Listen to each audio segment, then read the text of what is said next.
Charles, last night we talked about Mitt Romney and pushing back. He did so today. What was your thought, and where do you think this is going? I think Romney, he got himself a couple of gloves, boxing gloves, and he was out there punching.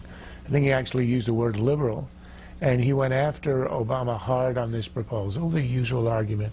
I think a correct argument, but the usual Republican argument that it's going to hurt the economy and the creation of jobs. And then you quote Obama in 2010 and saying the one thing you don't do in a recession is to raise taxes. So I think he was out there rather aggressively. But I think what's so impressive about this is how small a game Obama is playing. Here's a guy who comes in 2008, hope and change the way Washington works. He passes $1 trillion stimulus, the largest spending in American history.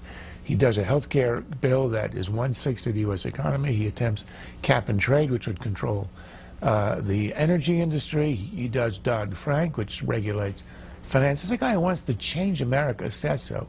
And what's he proposing here as the center idea of his economic plan for the next term?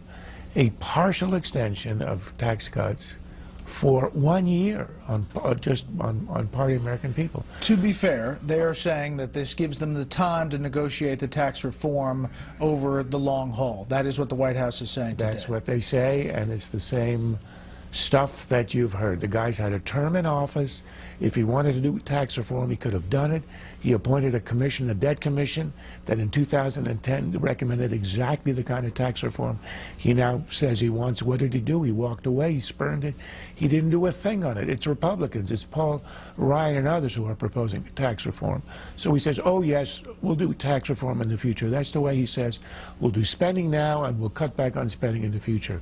Well, he does spending now and he never cuts back on spending. So all these promises of what's going to happen in the future are not worth the paper they're written on. There's a guy who's proposing a 1-year extension. If it's so important, if it's going to help the economy this much, why doesn't he do a permanent extension? Because it's an election year gimmick and nothing.